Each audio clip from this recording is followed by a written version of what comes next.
If you think dying to yourself means becoming weak, silent, or erased, you've already been misled, because what Jesus called you to is far more shocking, costly, and powerful than most people ever dare to face. When you hear the words "die to yourself," something in you resists, because the flesh knows this command is a threat, not to your existence, but to your control, your pride, your hidden idols, and the version of you that has learned how to survive without fully trusting God. And that resistance is the first warning sign that this message is for you. To die to yourself is not about self-hatred, self-neglect, or becoming invisible. It is about crucifying the false self that was built out of fear, performance, comparison, and unmet wounds. The self that quietly competes with God for the throne of your heart, because Jesus never said, "Improve yourself." He said, "If anyone would come after me, let him deny himself, take up his cross daily, and follow me." Luke 9:23. And crosses were not accessories, they were instruments of death. The first hidden truth most believers miss is that dying to yourself is not a one-time decision, but a daily execution. Because the old nature doesn't disappear after a prayer, it waits, it adapts, it disguises itself as ambition, as righteousness, even as ministry.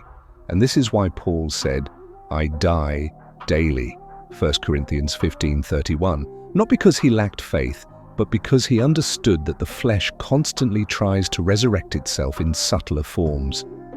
You die to yourself when you choose obedience over being understood, when you let go of the need to be right, noticed, or validated, when you obey God, even though it costs you comfort, reputation, or relationships, because dying to yourself will always feel like loss before it feels like freedom. And this is why so many secretly avoid it while still claiming faith. The second shocking insight is that dying to yourself exposes what truly rules you, because whatever you cannot surrender is what owns you. Whether it's lust, control, money, approval, bitterness, or even a calling you've turned into an idol, and Jesus was brutally clear when he said you cannot serve two masters, Matthew 6:24.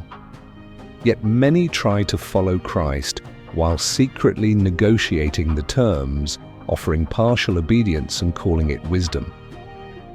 This is why dying to yourself often feels like God stripping things away, not because he is cruel, but because he refuses to build your future on a foundation that will collapse. And Hebrews 12:11 reminds you that discipline feels painful, not pleasant, yet it produces righteousness for those trained by it, meaning the pain is proof of purpose, not abandonment. The third truth, and this one unsettles religious comfort, is that dying to yourself is where real power begins, not ends, because as long as your ego, fear, and self-protection are alive, the Spirit's power is restrained. But when you surrender control, heaven moves, which is why Jesus said those who lose their life for his sake will find it. Matthew 16:25, a paradox that exposes how upside down the kingdom truly is. You don't die to yourself to become nothing.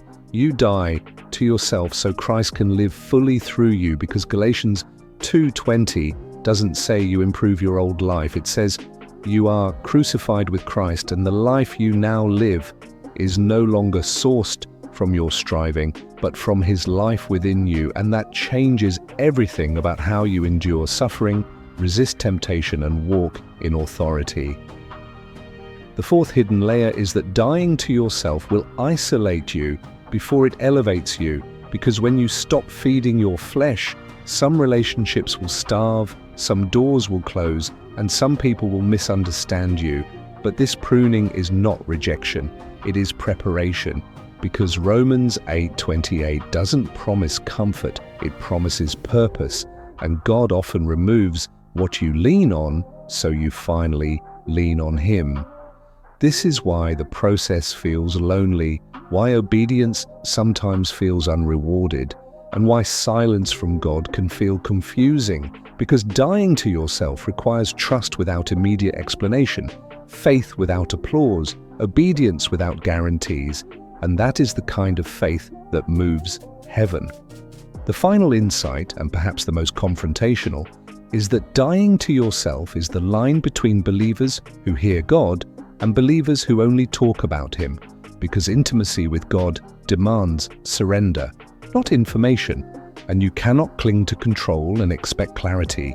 You cannot protect your comfort and expect transformation, and you cannot keep your old life and walk fully into the new one promised in Christ.